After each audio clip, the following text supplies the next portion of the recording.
Good afternoon everyone. Good afternoon बेटा, आ रही है आवाज? चलिए जी पुत्र, स्टार्ट करते हैं।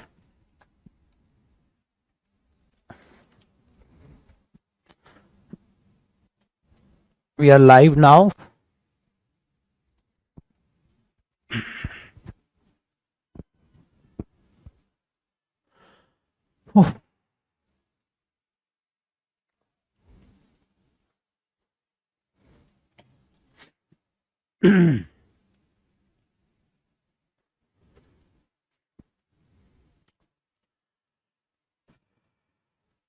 चलिए, सुबह आज वो कैब की क्लास आप लोगों ने अटेंड कर ली होगी बेटा, I hope.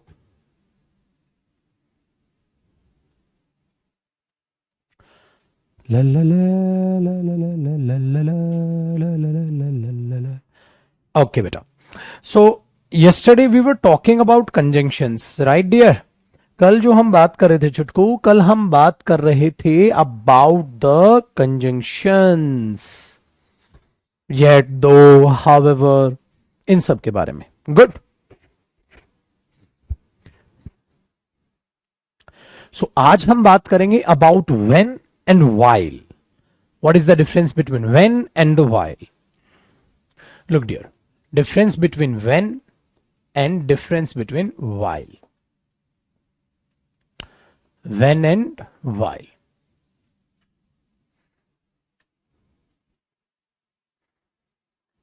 So your homework part was idioms about money and किस चीज के बारे में था? And the different ways to say thank you. So today we are going to do the difference between when and while. The difference between when and while. देखो dear, if we talk about when,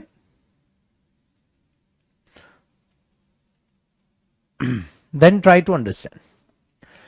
When can be used for point of time and when can be used for duration of time. बेटा ध्यान से सुनिएगा, difference बहुत काम आएगा real life में आपके। when is used for point of time and when is used for duration of time as well. जैसे जब मैं अपना काम कर रहा था, मेरा दोस्त मुझसे मिलने आया था। आप इसकी इंग्लिश बनाएंगे dear?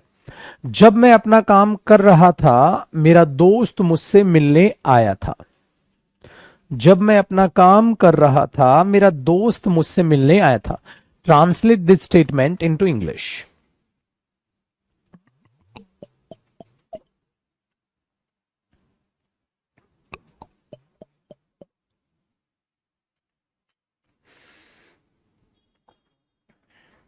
Very good. When I was doing my work, when I was doing my work, when I was doing my work, my friend came. My friend came to meet me. My friend came to meet me. Good. When I was doing my work, my friend came to meet me. जब मैं अपना काम कर रहा था, मेरा दोस्त मुझसे मिलने आया था। So when I was doing my work, my friend came to meet me. बिल्कुल आसान हुआ डियर, सबकी बात आई थिंक समझ में आ गई। वेरी गुड, बहुत अच्छे बेटा। अब ध्यान से सुनिएगा। If we talk about this clause, if you talk about this clause, बेटा दिस इज द ड्यूरेशन। किसी का कोई काम करना एक पॉइंट नहीं है बेटा, ये एक ड्यूरेशन है। When I was doing my work, जब मैं अपना काम कर रहा था, तो एक ये ड्यूरेशन है। मेरा दोस्त मुझसे मिलने आया था, तो भाई काम करने में टाइम लगेगा। आप काम कर रहे थे, बीच में दोस्त आ गया। जब मैं मूवी देख रहा था, दोस्त आ गया। जब मैं काम कर रहा था, दोस्त आ गया। जब मैं क्रिकेट खेल रहा था, दोस्त आ गया। ठीक है ना? जब मैं पढ़ रहा था, दोस्त आ गया। ये चीजें यहां पर है, ये चीजें यहां पर है। तो ये ड्यूरेशन है, मतलब काम करने में टाइम लगेगा। ठीक है, वेरी गुड। ठीक है, एक तो ये चीज हुई। अच्छा, अब ध्यान से सुनना। When she came, जब वो आई, वेन शी केम, जब वो आई, आई वॉज, या ऐसे इसी को उल्टा लिख लो बेटा, इसी को उल्टा लिख दो, when my friend came, when my friend came to meet me, I was doing my work. आपको नहीं लग रहा दिया दोनों ही सेंटेंस सही है, आई was doing my work.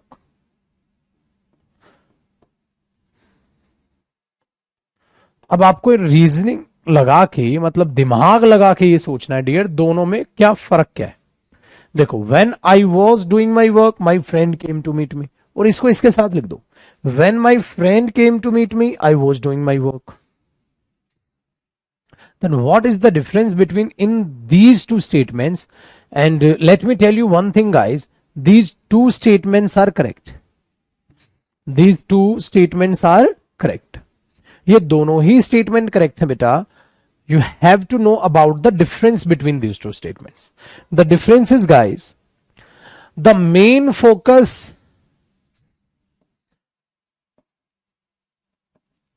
this is the main statement, and in that case this is the main statement.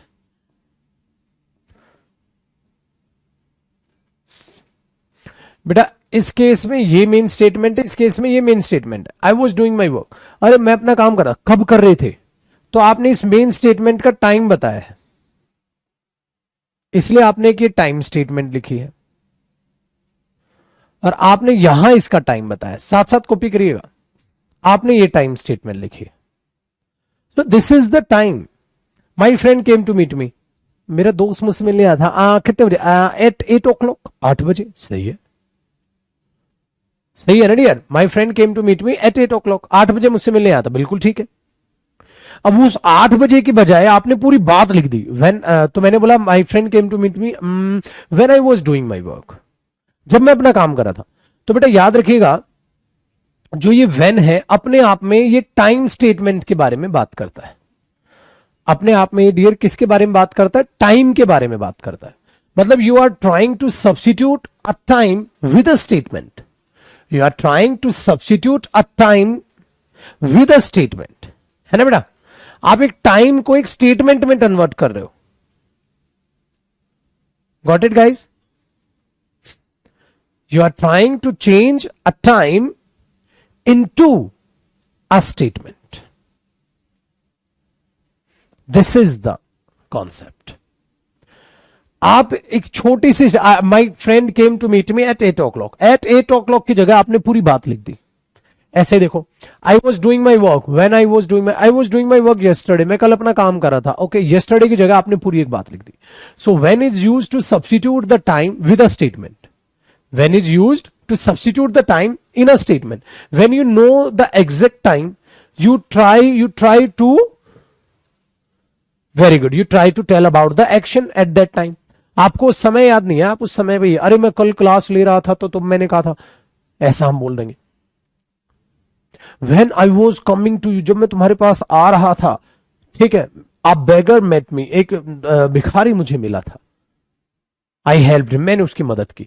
तो जो भी आप कुछ बोल रहे हो, तो you are trying to substitute the time factor into a statement. आप किसी टाइम को स्टेटमेंट में ढालने की कोशिश कर रहे हैं, ठीक है। सो आज के बाद यही याद रखना। सो when is a time conjunction, when एक टाइम कंजंक्शन है जो टाइम को ऐसे सब्स्टिट्यूट करता है। जब लाइट गई, मैं अपना काम कर रहा था, ठीक है, वेरी गुड, ये चीज याद रखिए, ये तो हुई बातचीत है।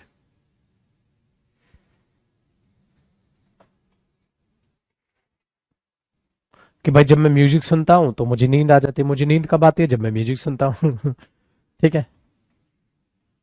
अब ध्यान दो बेटा, सर वाइल का क्या है, देखो वाइल बिल्कुल डिफरेंट है। वाइल बेटा टाइम नहीं बताता है, वाइल टाइम नहीं बताता है, वाइल दो एक्शंस को टुगेदर एक साथ कॉन्टिन्यूस प्रोसेस पर दिखाता है।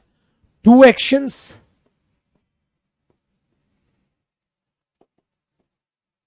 टुगेदर,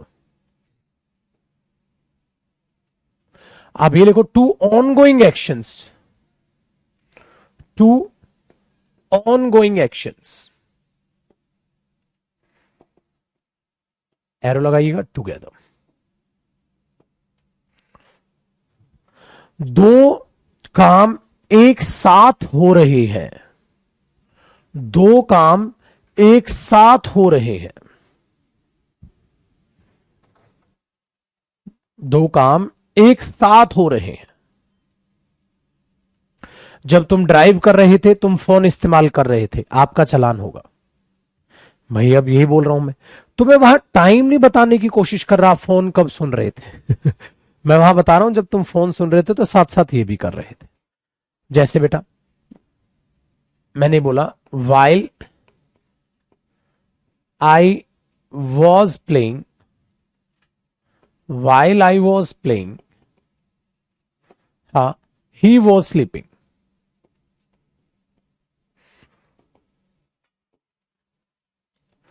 तो क्या आप इसके सोने का समय बताना चाहते हो? नहीं, आप ये बताना चाहते हो दो काम एक साथ हो रहे थे।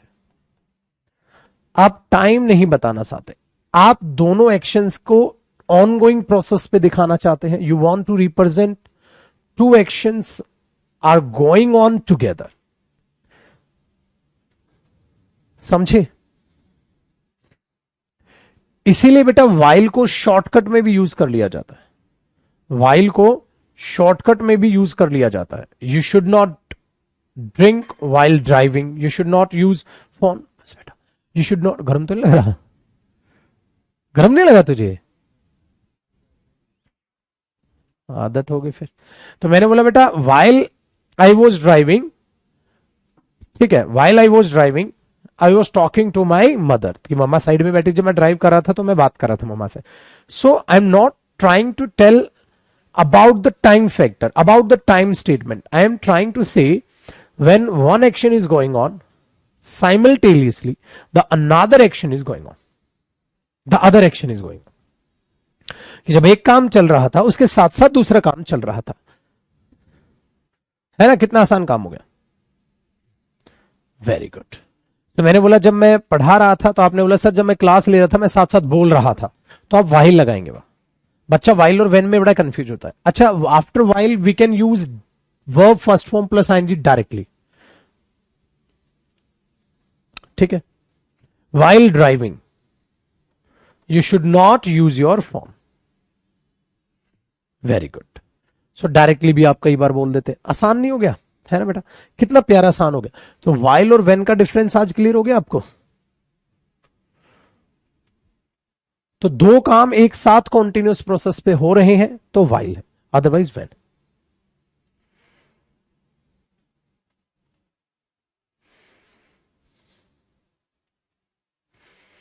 तो आप यहां पर स्पोकन में हालांकि यहां पर वेन भी बोलता हुआ नजर आओगे, बट आप वेन यहां पर अवॉइड करना।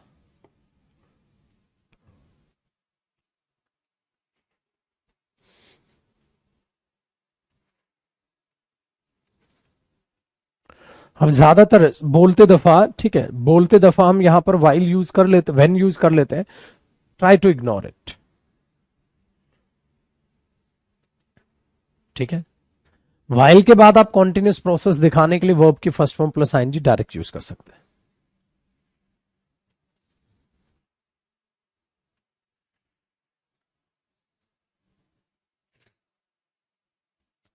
देखो बेटा, अब मैं क्या बोलूंगा, while class I am using my phone to send a file, है ना?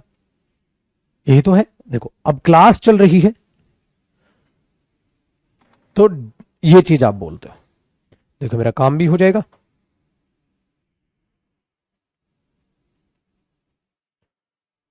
एक सेकेंड रुकिएगा बेटा। एक टाइपिस्ट को फाइल सेंड कर दूं।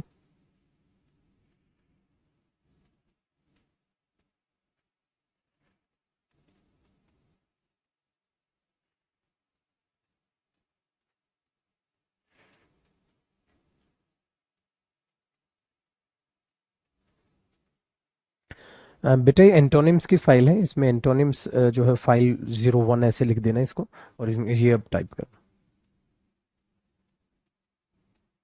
चलो जी पुत्र, डन है। चलो अब देखो, इसी में प्यारी सी एक चीज आती है, इसी में एक प्यारी सी चीज आती है जो आती है बेटा ड्यूरिंग। आपने ये भी सुना होगा ड्यूरिंग, है ना, आपने ड्यूरिंग भी सुना होगा। Very good. तो सर ड्यूरिंग और वाइल में क्या डिफरेंस है ना, ड्यूरिंग भी सेम रखता है ना जब आप सुनते हैं तो। बेटा एक ही डिफरेंस है, during is a preposition, during is a preposition and while is a conjunction. This is the difference. यहीं पे लिख लो, ड्यूरिंग जो है वो प्रपोजिशन है, वाइल जो है वो कंजंक्शन है।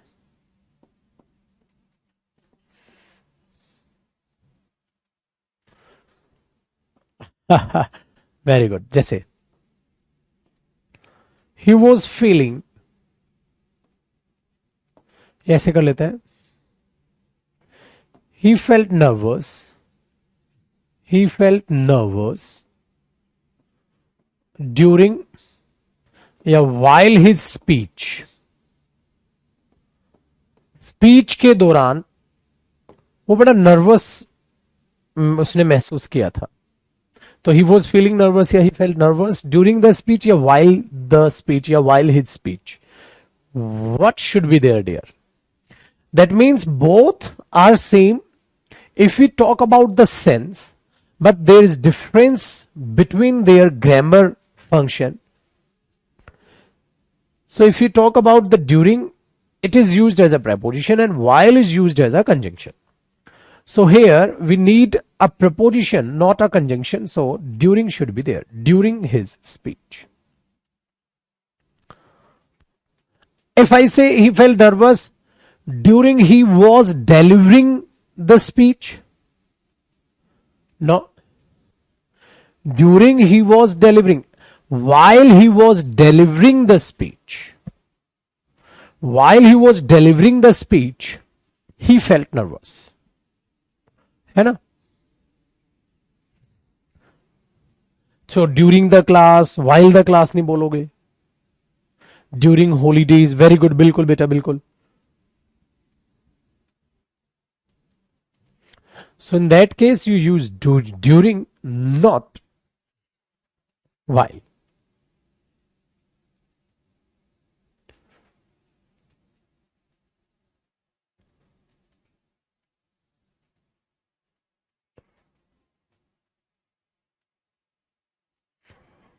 ठीक है, during lunch, very good, during corona, very good, हम ऐसे यूज करते हैं, बहुत बढ़िया बेटा। During lockdown, very good. तो हम वहां वाइल को अवॉइड करते हैं बेटा। सो वाइल, ड्यूरिंग, व्हेन, ये सब चीजें आपको जो है ना यहां डिफरेंसेस क्लियर हो रहे होंगे, सब चीजों के डिफरेंसेस आपको क्लियर हो रहे होंगे आहिस्ता आहिस्ता, ये चीज मैं बताता हूं। चलो बेटा, अब प्यारे प्यारे कुछ कंजंक्शंस आपको बता रहा हूं जो आपके लिए काम आएंगे बड़े।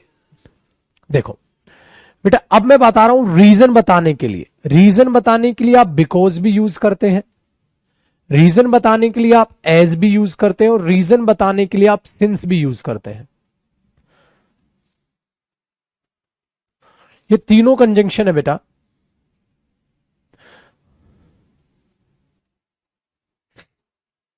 तीनों कंजंक्शन है। और एक और बात बताऊं तो रीजन बताने के लिए आज के बाद बेटा आप फॉर भी यूज करते हैं। चौथा, इसको मैंने सेपरेट अलग से लिखा, आप भी ऐसे लिखेंगे। इन सब का काम है बेटा रीजन या कॉज, जिसको हिंदी में आप बोलते हैं कारण बताना। अब मैं बताता हूं बेटा तीनों चारों को आप स्पोकन में कैसे यूज करते हैं। मैं टेक्निकल बात नहीं करूंगा, अगर टेक्निकल बात करेंगे तो कॉम्पिटेटिव एग्जाम में जिन बच्चे मेरे से पढ़े होंगे उन्होंने ये टेक्निकल जाना होगा कि ग्रामेटिकल टर्म्स में क्या क्या डिफरेंसेस हैं। हम ग्रामेटिकल बात नहीं करेंगे बेटा, हम देखेंगे आप स्पोकन में से कब कब यूज करोगे। बहुत प्यारा लगेगा ये कॉन्सेप्ट भी आपको।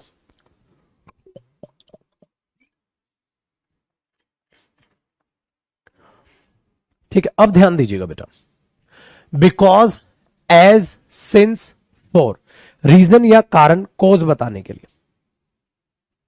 जैसे बेटा मैंने एक छोटा सा सेंटेंस लिखा, आई डिड नॉट कम, ऐसे लिखना, ऐसे लिखो, I did not come because I was ill,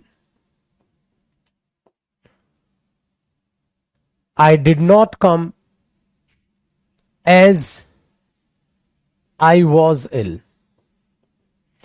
I did not come since I was ill. I did not come for I was ill.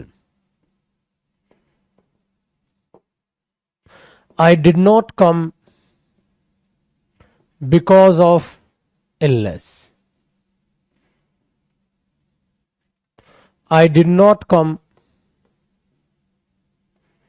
owing to illness.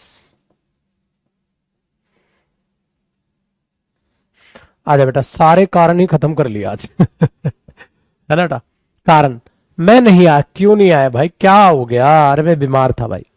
English Hindi में तो ये बोलते हैं यार मैं बीमार था मैं नहीं आया। बेटे मैं बीमार था नहीं आया, इंग्लिश में बोलने के लिए 1 2 3 4 5 6 सेंटेंस है। ड्यू टू नहीं आता बेटा, ड्यू टू अलग चीज होता है, ठीक है ना। ड्यू टू और ओइंग टू में फर्क होता है, ड्यू टू और ओइंग टू में फर्क होता है। यहां ओइंग टू आएगा, ड्यू टू नहीं आएगा, वो बाद की बात, बाद में कभी बताऊं। और बहुत बड़ा खेल है यार, ठीक है, वो बहुत बड़ा खेल है, स्पोकन में जरूरत ही नहीं यार, ना तुम जानोगे, ठीक है बेटा।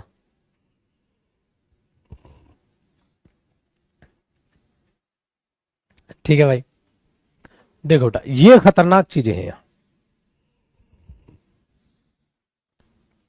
देखो जी, पहले तो पार्ट्स ऑफ स्पीच पे बात करें, ये सेम है बेटा, ये सेम है, बस आपने कारण अलग अलग ढंग से बताया।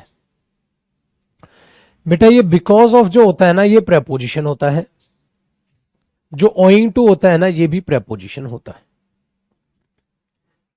ये कंजंक्शन है, ये भी कंजंक्शन है, ये भी कंजंक्शन है, ये भी कंजंक्शन है।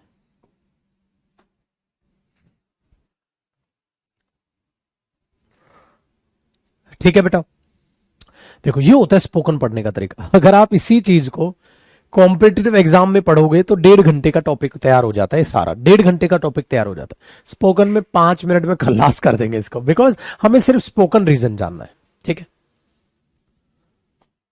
ये चीज चलिए, एक बच्चा कह रहा है चाय और पानी एक साथ पीते, बेटा हमेशा याद रखिएगा, जब कभी भी आप चाय पिए, चाहे लेमन टी पिए, चाहे ग्रीन टी पिए, चाहे कैसी भी टी पिए, उससे पहले पानी पियो, उसके बाद चाय पियो, ठीक है। ये हमेशा ये याद रखिएगा, चाय के ऊपर पानी नहीं, चाय से पहले पानी पीते हैं, उसके बाद चाय पीते हैं, तो चाय बेनिफिशियल होती है।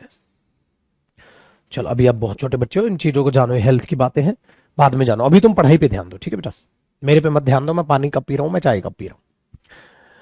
चलिए, जब भी मैं कुछ करता हूं हेल्थ के इशू के लिए, तो कुछ ना कुछ उसका उसके पीछे बहुत बड़ा कारण होता है, क्योंकि I am a health freak person, मैं हेल्थ का थोड़ा ज्यादा ध्यान रखता हूं, और रखना भी चाहिए, और मैं आपसे भी यही उम्मीद रखता हूं, you should aware of your health, अपने हेल्थ के बारे में जानो। देखो बेटा, so I did not come because I was ill, मैं नहीं आया क्योंकि मैं बीमार। बेटा आप बिकॉज रियल लाइफ में पता है कब यूज करना, बिफोर, मतलब बिकॉज जब आप यूज करो, आप तब यूज करना जब रीजन बहुत बड़ा हो,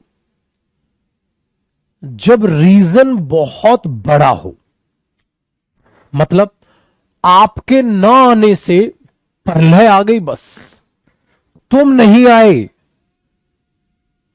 योर प्रेजेंस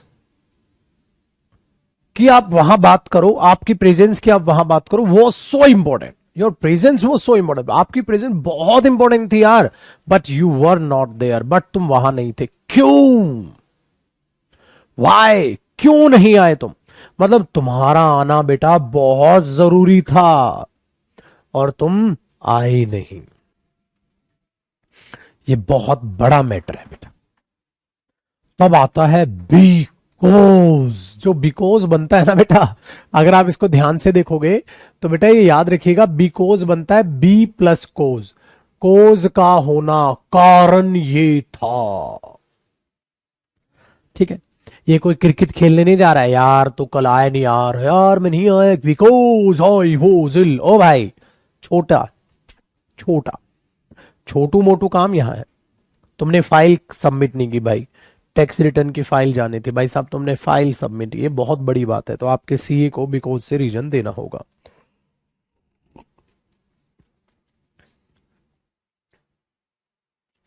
ठीक है, तो बेटा ये क्या बना, I did not come because I was ill, तो आप क्या बोलोगे बेटा इसमें,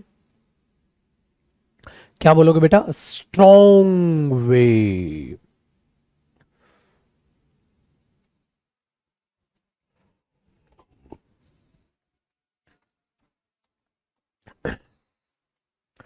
ठीक है, मतलब बड़ी चीज हुई, बड़ी चीज हुई। ठीक है, नुक्कड़ से सामान नहीं लाने वाली बात, बड़ी चीज हुई। ठीक है, चलो, I did not come as I was ill, as I was ill. ठीक है बेटा, अब बताओ बेटा,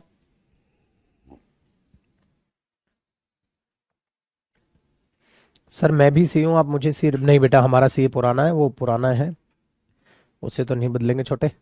बताओ बेटा, I did not come as I was ill, मैं नहीं आया क्योंकि मैं बीमार था। अब ये भी सेम मीनिंग है, I did not come as I was ill, as a villain, normal था, चिल चिल। ये दोनों के दोनों दोस्त हैं बेटा, ये दोनों निकम्मे हैं, ये नॉर्मल वे है, तो मेरे आने से कोई आफत नहीं आई भाई, छोटी बात है यार। मैंने बोला क्लास कल नहीं ली सर आपने, मैंने बोला बीमार था यार, नहीं ली, खत्म। तो क्लास ना होना कोई इतना बड़ा नहीं था कि बेटा आप दूर से चल के आए थे, नदियां तैर के आए थे तुम, ठीक है, 10 घंटे बाद तुम पहुंचे और वहां आके तुम्हें बोला गया आज सर क्लास नहीं ले पाएंगे, ऐसा तो नहीं था। अरे तुमने फोन चलाया, क्लास नहीं चल रही, तो तुम समझ गए क्लास नहीं होगी, बात छोटी सी बात है। तो मैंने बोला भाई मैंने क्लास नहीं ली, एज आई वॉज इल, खत्म। ऑफलाइन में हमारे साथ ऐसा होता था बेटा कि हमें बीमारी में भी खड़ा होना पड़ता था, क्योंकि बच्चा बहुत दूर से आता था। ऑफलाइन में तो सडनली कैंसिल नहीं कर सकते, ठीक है भाई, बच्चा है दूर से आया है, वो चीज यही है। आ गया जी बच्चा। तीसरा, आई did not come for I was, अच्छा एक चमत्कार देखो, किसी से पहले कोमा नहीं है, भाई से पहले कोमा है।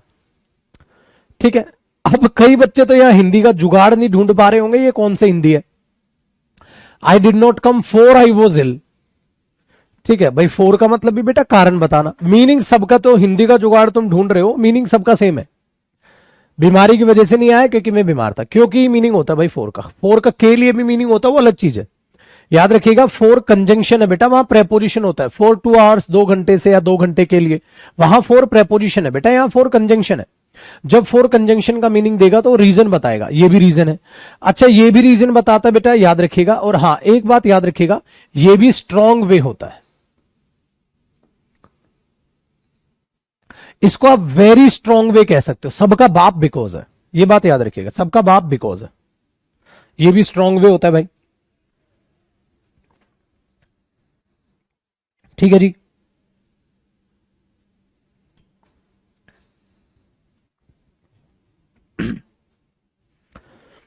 आगे देखो बेटा, बिकॉज ऑफ इलनेस, बेटा ये भी सेम है, बस फर्क इतना है, बिकॉज कंजंक्शन होता है बेटा और बिकॉज ऑफ प्रेपोजिशन होता है, तो ये भी वेरी स्ट्रॉन्ग वे है, ये भी नॉर्मल वे है।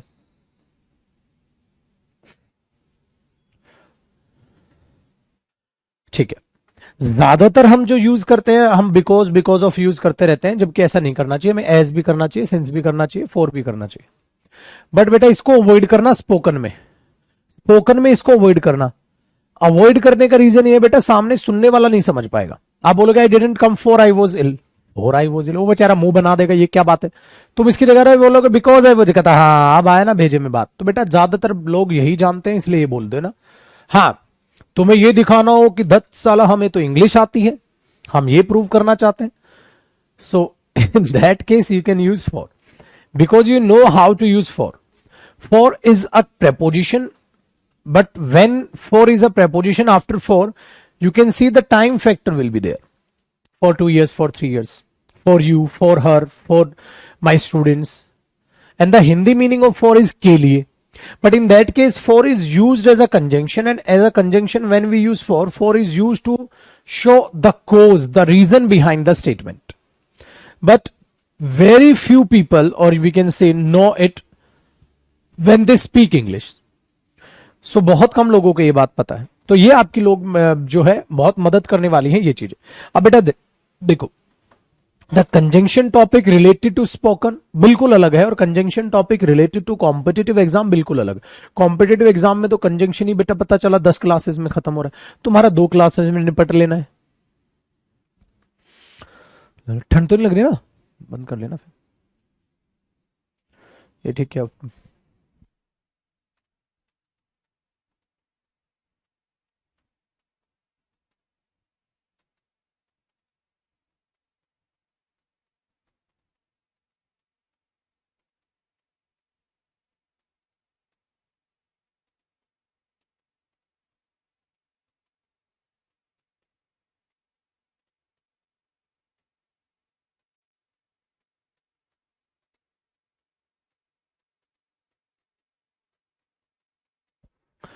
डन बेटा. बहुत अच्छे बच्चे जी, बहुत ही किस्मत. देखो बेटा, तो ये कारण है यार, कारण जिससे आपको बनाना है, आप बताओ.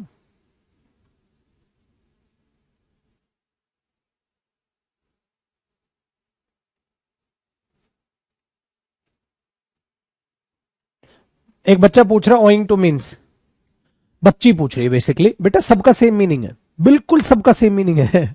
ओइंग टू का भी मतलब होता है इसकी वजह से, बीमारी की वजह से मैं नहीं आया, बीमारी के कारण में नहीं आया, बीमारी की वजह से नहीं आया. बिल्कुल सबका सेम मीनिंग होता है ना.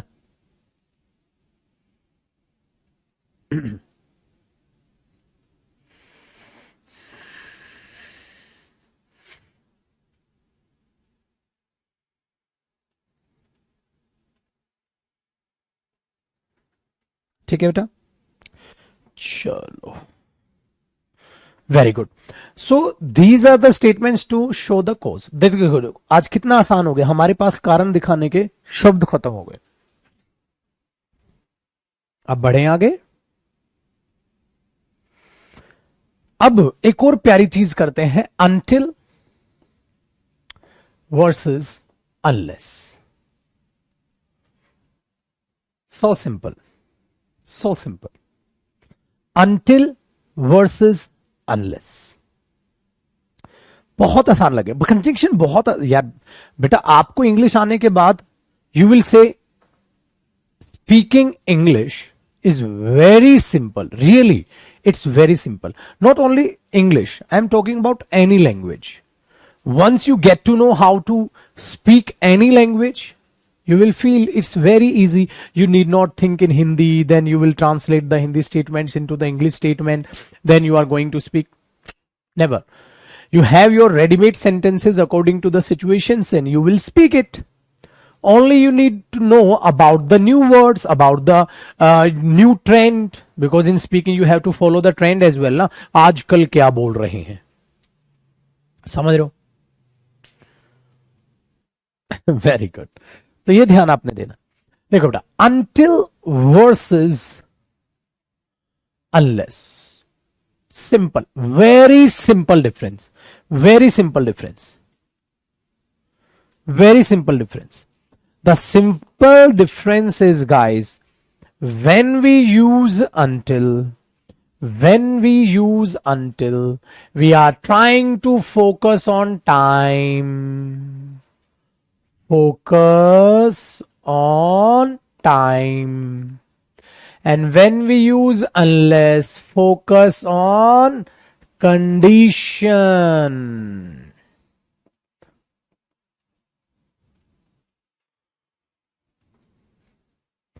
Time and condition. अरे यार आप बहुत अच्छे अच्छे सेंटेंस बनाने लग गए हो बेटा, मजा आ जाता है भाई. Very good. चलो, एक बच्चा पूछ रहे सर हिंदी मीनिंग क्या होगा अनटिल एंड अनलेस का. अरे मेरे बच्चे, अभी बच्चा पैदा तो हो जाए, नामकरण कर दो पहला. बच्चा पैदा होगा, अभी पैदा तो होने दो यार. बच्चा पैदा नहीं होगा, दौड़ाओ दौड़ाओ दौड़ाओ. कैसे दौड़ेगा बेटा बच्चा. एक सेकंड रुकिएगा बेटा. कैसे दौड़ेगा बच्चा? अभी बच्चे को पैदा होने दो, अभी देखो आया है, अभी खिलाओ उसको थोड़ा बहुत, कहता नहीं दौड़ाओ, मीनिंग बा नामकरण करो। रुको यार रुको, focus on time, focus on condition. कैसे? देखो बेटा, पहली चीज। दूसरा, जैसे मैंने बोला, जैसे मैंने बोला यू, ऐसे बोल लेता है, I will wait, I will wait for my father. I will wait for my father until he comes.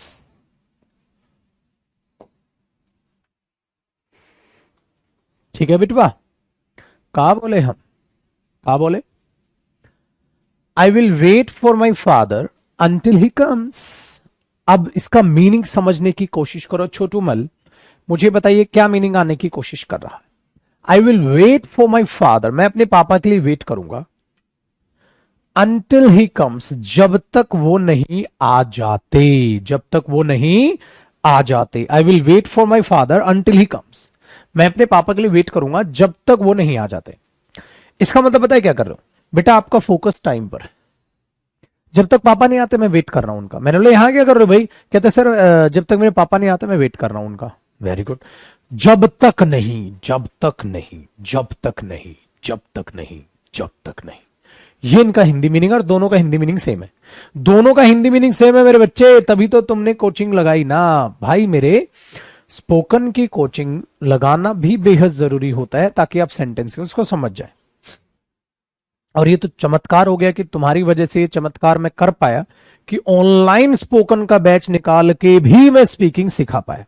ये किसी बड़े चमत्कार से कम नहीं है, और ये आपके बगैर हो भी नहीं पाता। ये आप सबने पार्टिसिपेट किया है, ये आप सबका प्यार प्रेम है जो इतनी आगे तक हम पहुंच पाए। मजा आ गया बेटा ये जानकर। देखो अब जरा, I will wait for my father, I will wait for my father until he comes, मैं अपने पापा का इंतजार करूंगा जब तक वो नहीं आते। तो बेटा ये नहीं जो है ना इसके अंदर ही छिपा है, इन दोनों में नहीं, जब तक नहीं। अरे नहीं ऐसे लिखेंगे या नहीं ऐसे लिखेंगे? नहीं ऐसे लिखेंगे शायद यार, है ना?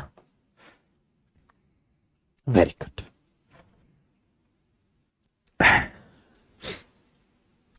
बच गए तुम, तुम्हें ही टेस्ट कर रहा था मैं। तो बेटा ये जो नोट है ना ये इनके अंदर है, वो जो नोट है उनके अंदर है, मतलब नेगेटिव वर्ड है दोनों ही नेगेटिव वर्ड। तो कई बार ना बच्चा ये भी कर देता है until he does not come. बेटा कई बार स्पोकन में ये गलती करता है बच्चा, until he does not come. अरे महाराज कितना नोट नोट करोगे, इसके साथ नोट मत लगाना बेटा कभी, इससे पहले भले ही आ जाए, यहां मत। ठीक है चलो आगे देखो, आगे देखो, आसान हुआ यहां तक। अब देखो बेटा, मैंने एक बात बोली, मैंने बोला you can not enter, you can not enter, तुम एंटर नहीं कर सकते unless you buy the ticket, जब तक तुम टिकट नहीं खरीद लेते। You can not enter unless you buy the ticket, आप एंटर नहीं कर सकते जब तक आप टिकट नहीं खरीद लेते। बेटा जब तक आप, देखो यहां तो नोट सही है, इसके साथ मत लगाना, unless you do not buy, negative है, unless you will not buy. अरे ये भी मैंने बताया था ना, विल वगैरह भी नहीं आता इनके साथ। अनलेस यू विल बाय, ना ना ना ना ना ना ना ना ना ना, अनलेस ही विल कम, जब तक वो नहीं आएंगे, ना बेटा ना, बेटा ना। बताया था ना मैंने, इनके साथ विल शेल कुछ नहीं आता, ये कंडीशन है तो डायरेक्ट आती है फर्स्ट फॉर्म।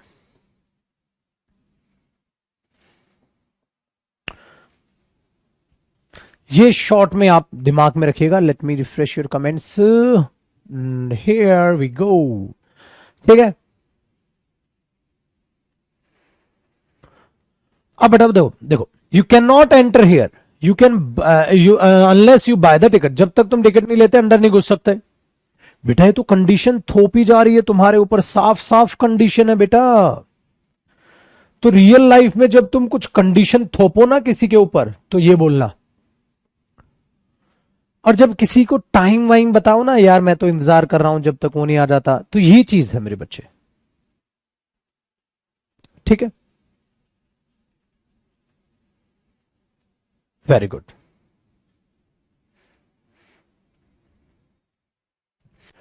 क्या बात है बेटवा, आज बहुत ही मुस्कुरा रहे हो, ठीक ही सेंटेंस निकल रहे हैं। कहा सा भाई, कैसा भाई? अब भोजपुरी भी बड़ी ही अच्छी लैंग्वेज है बेटा, बोलिए का कभी। भाषा तो बेटा कितने भी पढ़ो उतना ही कम। जितनी भाषा जानोगे ना, आपका मूड रिफ्रेश रहेगा। कभी भी चेक करना, आप ज्यादा भाषा पढ़ते हैं ना, तो you do not have time to think over extraneous matters. Extraneous होता है बकवासबाजी के मैटर्स पे आपको सीखने की जरूरत नहीं पड़ेगी, because you have a lot of things to do, a lot of interesting things to do. आपके बहुत सारी इंटरेस्टिंग चीजें हैं करने के लिए, उन्हीं को पढ़ते रहो, उनके पढ़ते रहो। अब भोजपुरी सीखेंगे? नहीं बेटा, भोजपुरी सीखने के लिए देखो आपको जगह जगह विजिट करना पड़ेगा।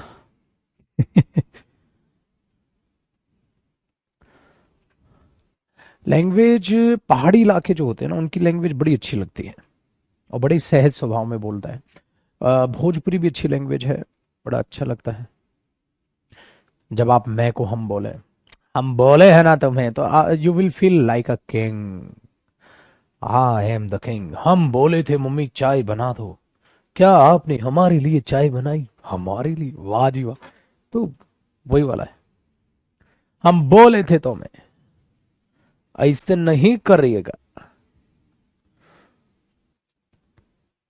और वहां पापा मम्मी बोल रहे हैं छोटे बच्चे को बाबू, अरे बाबू ने खाना खाया, ये बाबू वहीं से तो चुराया गया है। फिर ये बाबू व्हाट्सएप वाला बाबू नहीं बोल रहा बेटा मैं, छोटे बच्चों को भी बाबू बोला जाता है। अरे मेरा बाबू। एक बोलते हैं धत, ये बबुआ। बबुआ तो वैसे बोलते हैं, बाबू बोलते हैं बच्चे, छोटी बच्ची को। अब बबुआ वैसे ही बोल देता है छोटा बच्चा, अरे बाबू। बाबू बड़ा हो गया है, शादी कर दो इसकी, है नहीं?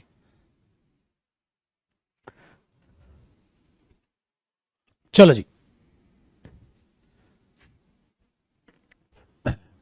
मुकेश कह रहे हैं सर अनलेस के लिए, I will not marry unless I get succeed. ओहो हो, तुम शादी नहीं करोगे जब तक सफल ना हो जाओ? क्या बात है बेटा। बेटा उससे पहले होगी भी नहीं, तुम इसमें कुछ नहीं कर रहे हो। कहीं तुम अपने आप को क्रेडिट दे रहे हो कि तुम शादी नहीं करोगे जब तक कुछ बन नहीं जाते? होगी भी नहीं बेटा उससे पहले, चांस ही नहीं है। चांस नहीं, चानस ही नहीं है बिटवा, चानस ही नहीं है बिल्कुल। ठीक है बेटा, चानस ही नहीं। तुम इसमें कुछ नहीं कर रहे हो, कहीं तुम सोच रहे हो इसी में भी अपना क्रेडिट लेने का, मैं नहीं कर रहा। अबे हो ही नहीं रही बेटा, होने में नहीं, नहीं होने में। ठीक है, ठीक है, नहीं होने में नहीं करने में फर्क होता है, तो हो ही नहीं रही है।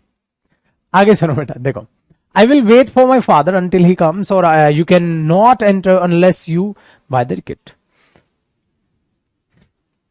ठीक है, तो अनलेस में आप वहां, कहां से हिल रहा है, अनलेस में आप वहां लगाएंगे बेटा as a condition. If you talk about to represent a condition, किसी पर आप कंडीशन थोपो, जैसे जब तक बिल नहीं दोगे इलेक्ट्रिसिटी चालू नहीं करेंगे, जब तक ये नहीं करोगे ये नहीं होगा, जब तक ये नहीं करोगे ये नहीं होगा। ठीक है, चले, तो ये दो हमारे थे अनटिल और अनलेस। अब मैं आपको एक और बात बता दूं, अनटिल एंड अनलेस कई बार आप इसको एक साथ भी यूज कर लेते हो। Until and unless, until and unless एक साथ भी आता है, but only for condition, not for time, only for condition.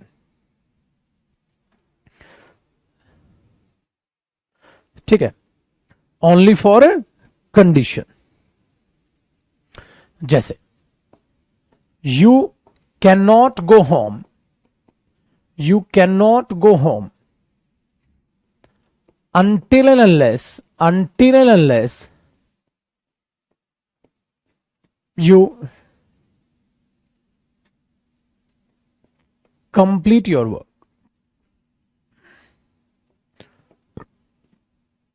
तुम घर नहीं जा सकते जब तक, until and unless ये और ज्यादा एम्फेसाइज कर देता है। आप यहां पर खाली अनलेस भी लगा सकते थे, कंडीशन है। आप यहां खाली अनटिल नहीं लगा सकते थे, है ना डियर। आप यहां खाली अनटिल नहीं लगा सकते थे। You can not go home, तुम घर नहीं जा सकते, ये तो कंडीशन है यार। तुम घर नहीं जा सकते जब तक काम कंप्लीट नहीं करते, कंडीशन है। तो अनटिल अनलेस या अनलेस।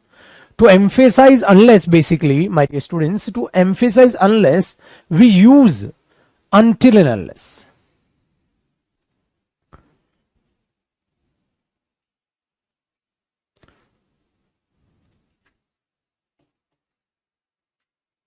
ठीक है जी,